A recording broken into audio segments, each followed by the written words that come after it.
Virginia Davide was a master of the waitress nod, agreeing without listening, seeing without being seen. But when the black SUV slowed down outside Il Tramonto, she saw the muzzle of a rifle before his bodyguards even reached for their holsters. In that split second, she didn't see the Mafia Don who terrified the city. She saw a frail, blind woman named Clara, who reminded her of the grandmother she lost. As the glass rained down like diamonds, Virginia threw her body over Clara, bracing for the end. When the smoke cleared, Ariosto Pugliese looked down to see the girl he'd ignored for months, bleeding to save his mother. The man who never showed emotion felt the hot tear track down his cheek. Before we get deep into the story, please let me know in the comments where you are watching from. Hit subscribe if you are hooked in and ready to enjoy this story, because tomorrow I have another beautiful story to share with you, and I don't want you to miss it for anything. Now, let's get into the story. Chapter 1. The Accidental Hero.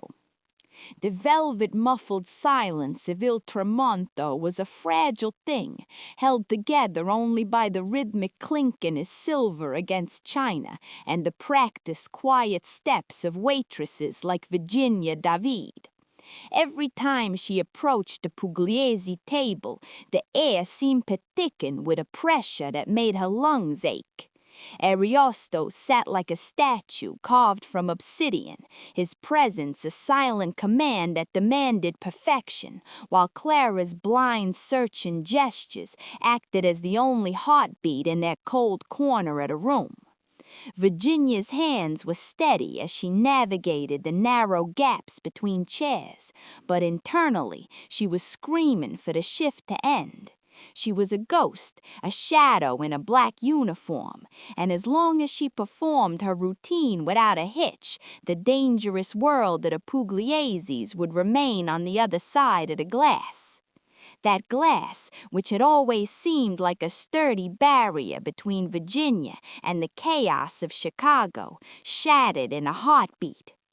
The first sound wasn't a bang, but a sharp crystalline crack that echoed through the dining room. Then came the roar of automatic fire. The exclusive sanctuary was instantly transformed into a killing floor. While the Iron Men, the suited bodyguards who lived for this violence, hit the marble floor or scrambled for their holsters, Virginia's world narrowed to a single point of focus. She saw the black sedan idling at the curb and the muzzles flashing like angry strobe lights. But more importantly, she saw Clara Pugliese. The elderly woman sat frozen in a seat, her head tilted in confusion, her sightless eyes wide with a vulnerability that tore through Virginia's carefully constructed armor. Before her brain could process the risk, her body acted on an instinct she didn't know she possessed. She didn't run for the kitchen. She didn't dive for the bar. She lunged forward, her slender frame colliding with Clara's, dragging the older woman off a chair and onto the hard floor. Virginia draped herself over Clara, a human shield against the hail of lead and the jagged rain of diamond dust glass that shredded the velvet curtains above them. The world was a cacophony of screams and thunder, but Virginia held on, her eyes squeezed shut, her heart hammering against Clara's back. When the engine of the sedan finally roared away and the silence returned, it was heavier than before, thick with the scent of cordine and copper. Virginia stayed down, her breath coming in ragged gasps, until she felt a pair of hands, massive and trembling, grasp her shoulders. She looked up, the invisible waitress no more, to find Ariosto Pugliese kneeling in the wreckage of his empire.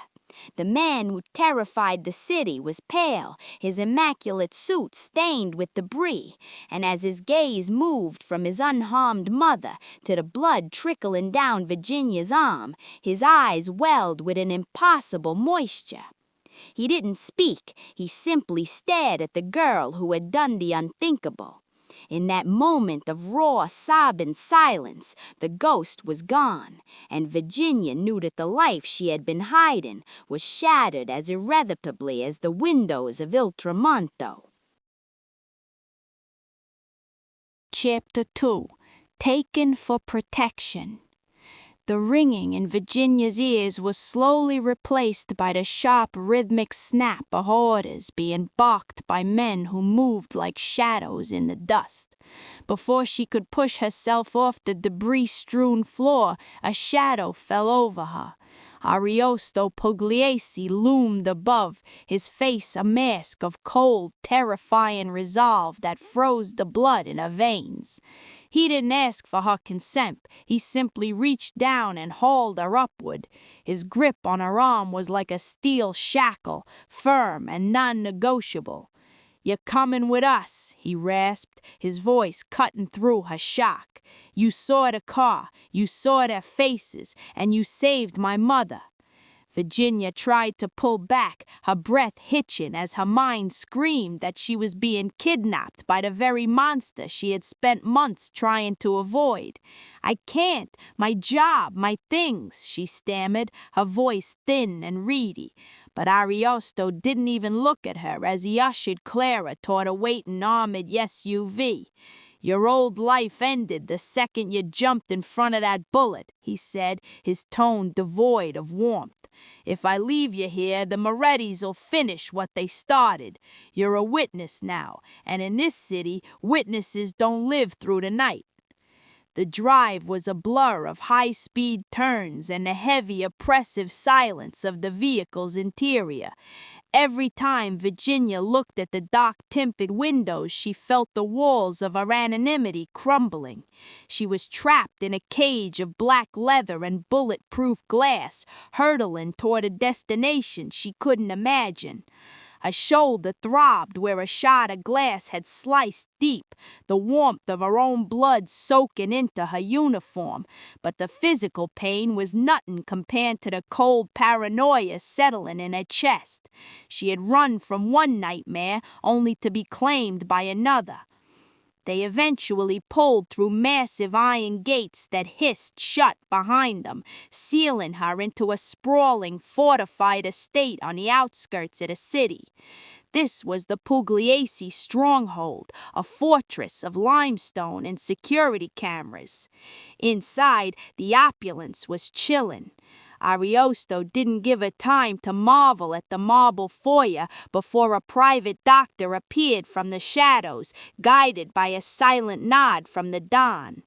As the doctor began to clean her wound, the sting of the antiseptic felt like a final brand. Ariosto stood by the door, watching her with an unreadable expression, his presence a constant reminder of a new reality. Virginia looked at her trembling hands and realized with a sickening jolt that her invisible life was truly gone. There would be no returning to her small apartment, her required shifts. She was no longer a ghost. She was a guest of the most dangerous man in Chicago. And as the heavy locks of the estate echoed through the hall, she knew there was no going back. Chapter 3. The Lady in Black. The morning sun filtered through the floor-to-ceiling windows of the estate's sunroom, casting a warm golden glow that felt entirely at odds with the cold paranoia clawing at Virginia's chest. She moved tentatively into the space, her footsteps muffled by the thick Persian rugs. Clara Pugliese sat in a high-backed velvet chair, her face turned toward the window as if she could feel the light on her skin. She was dressed in an elegant black lace gown that made her look like a queen in mourning, yet there was a stillness about her that drew Virginia in. "I can hear your heart from here, Carter," Clara said softly, her voice like the rustle of dry silk. It beats like a bird that has been held too tightly for too long. Virginia froze, her hand hovering over the back of a nearby chair. I didn't mean to disturb you, Mrs. Pugliese. Come closer, commanded Clara, not with the harshness of a son, but with a gentle gravity. As Virginia approached, Clara reached out, her fingers finding Virginia's face with the lightness of a butterfly. Her touch was warm and smelled faintly of lavender and old books. She traced the line of Virginia's jaw, then moved to the bandage on her shoulder. They call you shy, a ghost who hides in the corners of a restaurant. But I do not hear a ghost. I hear a silver bell, quiet, yes, but pure. You did not jump in front of me because you were ordered. You did it because your soul is incapable of watching another suffer. Virginia felt a lump form in her throat, a sudden sharp ache of being seen for years. Clara's blindness seemed to give her a second sight that bypassed Virginia's carefully constructed armor. I couldn't let them hurt you, Virginia whispered, her voice cracking. Ariosto thinks he's the one who keeps this family standing with his guns and his silence, Clara said, a small knowing smile touching her lips as she took Virginia's hand. But a house without a heart is just a tomb. He protects the walls, but I protect the spirit, and now you have become part of that spirit. In that moment, the terrifying fortress at a Pugliese estate felt a fraction less like a prison.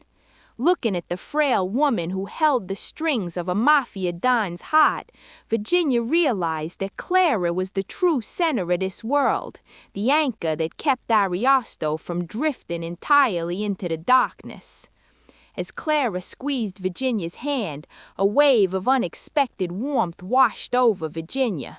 For the first time since the glass had shattered at the restaurant, the icy grip of fear began to thaw, replaced by the fragile, budding start of a bond that promised more than just survival. Chapter 4. The Don's Debt. The sunroom's lingering warmth vanished the moment Ariosto Pugliese stepped through the arched doorway. He had shed his suit jacket, his white shirt sleeves rolled up to reveal forearms corded with tension and old scars, a sight that made Virginia's pulse skip with a familiar defensive rhythm. He didn't approach with his usual predatory stride. Instead, he stopped several feet away, leaning against a heavy mahogany desk as he watched her. For the first time, the cold, calculating mask of the Don was absent, replaced by a look of exhaustion that made him seem startlingly human. "My mother tells me you have the soul of a silver bell," he said, his voice low and devoid of his usual sharp edge. He looked at the floor, a ghost of a self-conscious shadow crossing his face. "I have spent my life paying people to be loyal, Virginia. I have bought silence, bought protection, and bought respect. But I realized today that I could never have bought what you gave her for free. You didn't even know her name, yet you bled for her." He looked up, and the intensity in his dark eyes wasn't a threat. It was a heavy, profound gratitude that seemed to weigh on him more than any debt. "I owe you a life, and in my world, a debt to a Pugliese is a sacred thing." Virginia shifted, her fingers nervously twisting the hem of a sleeve. "I don't want a reward, Mr. Pugliese. I just want to go back to my life."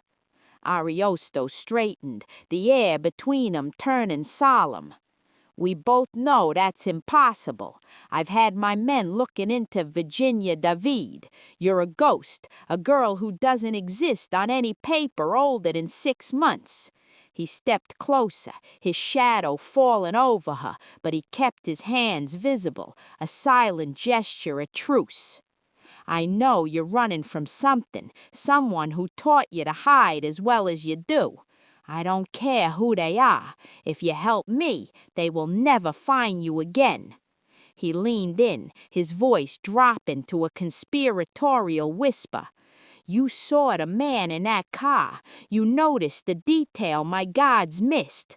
Help me identify the shooters. Help me find the traitor who opened my doors to them, and I will give you more than just safety. I will give you a new name, a clean history, and enough distance from your past that you can finally stop looking over your shoulder."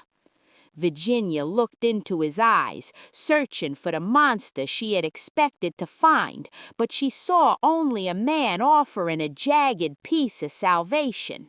The power dynamic shifted, the invisible bars of a cage dissolving into a bridge. She wasn't just his captive or his mother's savior anymore. She was the key to his survival. With a shaky breath, she reached out and met his steady gaze. "A new identity," she whispered, the words tasting like a dream she had never dared to voice. "Everything gone?" "Everything," Ariosto promised, his hand briefly hovering near hers in a silent pact. In that quiet room, the terrifying Don and the shy waitress forged an alliance in the shadows, a deal struck in the currency of blood and second chances. Chapter 5. The Smell of Gunpowder. The stillness of the estate felt less like peace and more like a held breath as Virginia sat in Ariosto's study, surrounded by the heavy scents of leather and expensive tobacco. On the desk between them lay a series of high-resolution stills from the restaurant's security feed and a list of names that meant nothing to her but everything to the man watching her with unnerving focus. Ariosto was desperate for a lead, his jaw set in a hard line that spoke of a patience rapidly fraying. Virginia closed her eyes, trying to drown out the present and sink back into the chaos of the shooting, the heat, the screams, and the sensory overload of that terrible afternoon. "Don't look at the faces, Virginia," Ariosto prompted, his voice a low vibration in the quiet room. "Tell me what you remember before the glass broke. You said you saw the car early. What else?"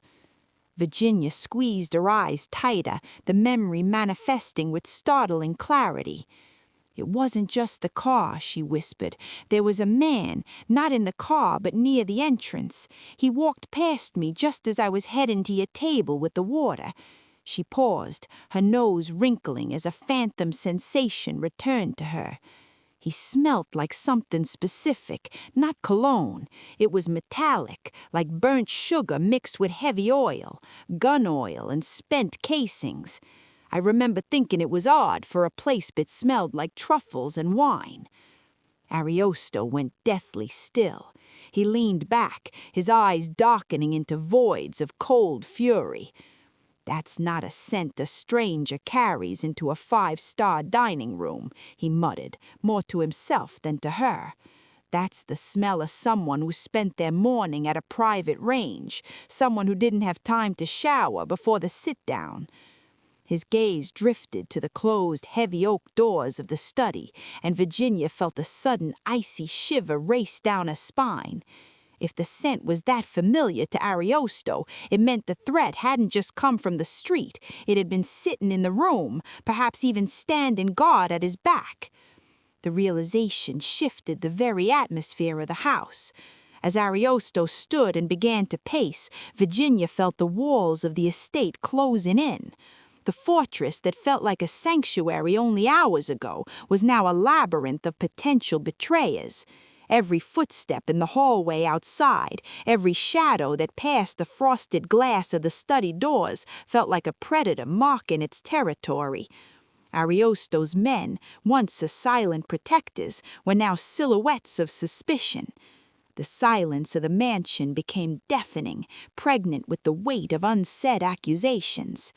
Virginia realized then that the invisible life she had craved was a luxury she would never know here. In this house of secrets, she was no longer just a witness, she was a target, and the eyes watching her were already inside the gates.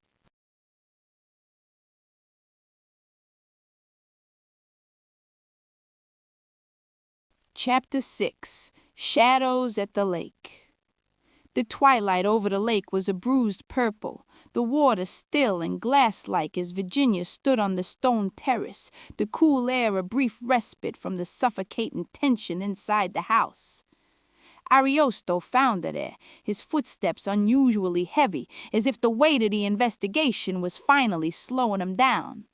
He stood beside her, not as a don, but as a man seeking a moment of peace. He spoke of the mercy Clara had mentioned, not a weakness, but the heavy burden of choosing when not to kill, and the quiet charity he funneled into the neighborhoods he had once helped tear apart. For a fleeting moment, the air between them softened, and as he reached out to brush a stray lock of hair from her face, Virginia felt the spark of something that wasn't fear.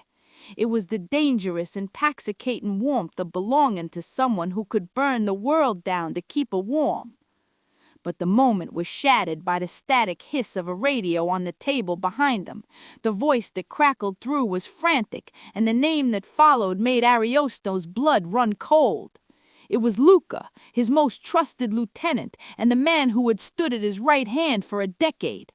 A digital trail had finally surfaced, linking Luca to a series of encrypted payments from the Moretti family. Ariosto's face didn't just harden, it became a mask of lethal, jagged ice. The burnt sugar and oil scent Virginia had described wasn't just a lead, it was the signature at a man Ariosto had treated like a brother. The betrayal was immediate and total. Before Ariosto could draw his weapon or shout a command, the estate plunged into a sudden absolute darkness. The humming of the security grid died, the electronic locks disengaged with a series of sickening mechanical thuds, and the perimeter lights vanished. The safe house had been decapitated, its eyes poked out and its throat cut from the inside.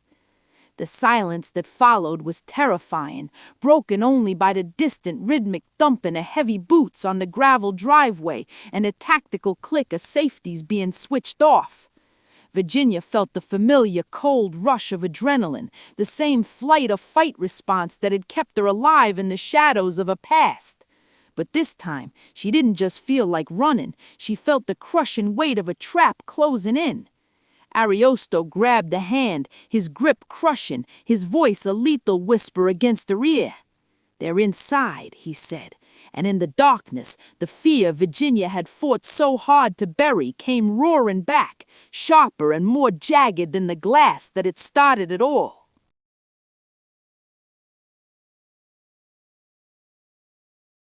Chapter 7. The Siege, the Climax. The darkness was not empty. It breathed with the muffled, heavy footfalls of men who had come to kill a king. As the first rhythmic cracks of suppressed gunfire splintered the mahogany doors of the foyer, Ariosto shoved a heavy handgun into Virginia's hand. His eyes, usually cold and calculating, were ablaze with a desperate feral heat. "Get it to the cellar," he hissed, his voice barely audible over the rising chaos. "Do not come out until the silence lasts." But as Virginia gripped Clara's trembling hand, she realized the cellar was a tomb. Luca knew the blueprints at his house as well as Ariosto did. The basement would be the first place they checked. "No," Virginia whispered, her voice surprisingly steady amidst the thunder at a breach. She didn't head for the stairs. Instead, she guided Clara toward the narrow, concealed servants' passage behind the library, a cramped, forgotten artery at a house she had discovered during her restless nights of insomnia. She tucked Clara into the alcove behind the heavy oak shelving, pressing a finger to the older woman's lips. "Stay small, stay silent," she breathed. Clara nodded, her sightless eyes reflecting a terrifying trust that gave Virginia the one thing she had spent years running from, a purpose. Outside the passage, the estate had become a hellscape of strobe-like muzzle flashes and shouting. Ariosto was pinned behind the marble kitchen island, his ammunition running low as 3 Moretti hitmen closed in on his position. Virginia could see them from the shadows of the mezzanine, dark silhouettes moving with lethal efficiency. She knew that if she stayed hidden, she might survive, but Ariosto would die. The shy waitress died in that moment, replaced by a woman who refused to let the only people who truly saw her be extinguished. She didn't use the gun to shoot. She used her knowledge of the house's quirks. Reaching into the utility closet, she grabbed a canister of industrial floor wax and a heavy decorative brass bust. She hurled the bust through a glass display case on the opposite side of the gallery, the crash drawing the assassin's fire and attention away from Ariosto. As they turned, she flooded the marble stairs with the slick wax and triggered the fire suppression system's manual override. A blinding, hissing fog of chemical retardant filled the room, swallowing the hitmen in a white void. In the confusion, Ariosto surged forward, his silhouette a vengeful wraith in the mist. The tide didn't just turn, it broke. Virginia stood on the balcony, her heart roaring like a furnace, no longer a ghost in the shadows, but the architect of their survival. She had found her voice not in a scream, but in the calculated, fearless strike of a woman who was done being afraid.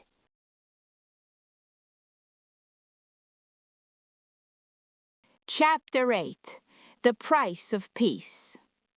The silence that followed the final gunshot was more deafening than the siege itself. It was a heavy, hollow quiet that smelled of spent brass and burnt ozone. As the estate's backup generators hummed back to life, flickering light returned to the gallery, revealing the wreckage of the night. Ariosto stood in the center at a hall, his face splattered with blood that wasn't his, looking down at Luca. The traitor didn't beg. He didn't need to. The judgment in Ariosto's eyes was absolute, a finality that transcended words. With a curt nod to his remaining men, the shadow at a betrayal was dragged away into the darkness of the grounds, leaving only the 2 of them standing amidst the ruin. Ariosto turned to Virginia, his chest heaving. He looked at her, not as the waitress who had served his wine, nor as the witness he had to protect, but as the woman who had held his world together when the foundations crumbled. He reached into his pocket and pulled out a thick, cream-colored envelope. His fingers, usually so steady, trembled slightly as he handed it to her. Inside is a passport, a social security card, and a birth certificate for a woman named Elena Rossi.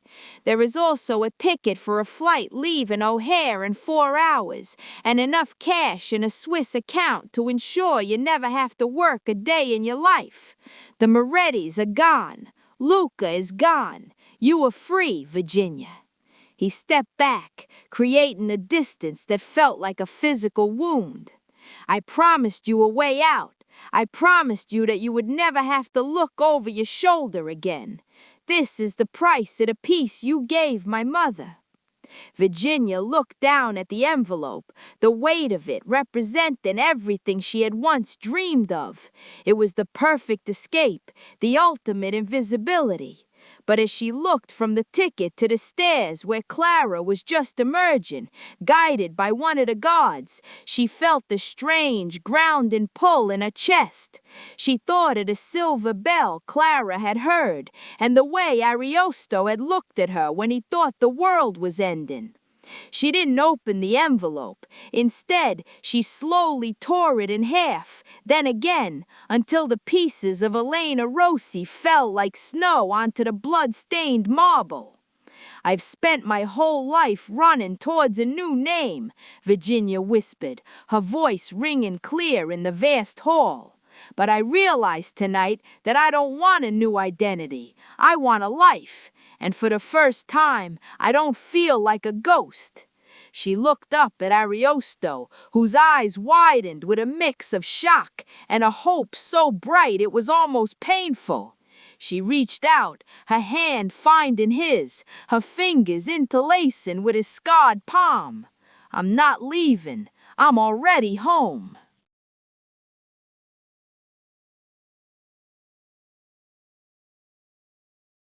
Chapter 9. The New Chapter. 6 months had passed, and the chilling winter of Chicago had finally yielded to a soft, persistent spring. In a bright, bustling brick building on the city's south side, Virginia Davide moved through the hallways with a stride that was grounded and purposeful. She was no longer a ghost haunting the peripheries of other people's lives. As the director of the Pugliese Foundation's flagship community center, her voice was the one that sparked change. She coordinated after-school programs and refugee assistance with an authority born of survived trauma, her once downcast eyes now bright with a clear, unwavering light. When she spoke, people listened, not out of fear, but because she carried the quiet strength of a woman who had reclaimed her soul from the shadows. That evening, the heavy oak doors of Il Tramonto opened for a different kind of arrival. The restaurant looked much the same. The crystal chandeliers still cast their dancing patterns across the velvet, but the atmosphere had shifted. The air was no longer thick with the scent of unsaid threats, but with the quiet hum of a hard-won peace. Virginia walked through the foyer dressed in a gown of soft midnight blue silk, her hand resting comfortably in the crook of Ariosto's arm. He moved with less of the jagged tension that had once defined him, his gaze constantly drifting toward her with a look of profound, quiet reverence. They reached the head table, the very spot where the glass had once shattered into 1,000 jagged pieces. Clara was already seated, her silver hair shimmering under the warm lights. As Virginia took her seat, not as a server, but as the guest of honor, Clara reached out, her fingers finding Virginia's hand with practiced ease. "The silver bell," the older woman whispered, her smile radiant. "It rings for the whole city now." Ariosto signaled to the waiter, but as the young man approached with a bottle of wine, Ariosto's eyes remained fixed on Virginia. He leaned in, his voice a low, intimate rumble that reached only her ears. "I spent my whole life looking for enemies in the dark. I never imagined I'd find my future in a girl who was trying to be invisible." Virginia looked around the room, from the restored windows to the man beside her and the mother who had become her own. The fear that had once been her constant was gone, replaced by a sense of belonging so deep it felt like a physical weight. As the wine was poured and the first course was served, Virginia realized that redemption wasn't a destination one reached, but a life one chose to build. In the heart of the city that had once seen her a ghost, Virginia Davide finally allowed herself to be fully seen, a queen found in the wreckage, surrounded by the enduring light of peace and love. Thank you for watching this story to the end. If you enjoyed this story, you would surely love the next one. It's as crazier and more intriguing as you can ever imagine, so do check it out. Click on the image showing on your screen right now to watch the next one.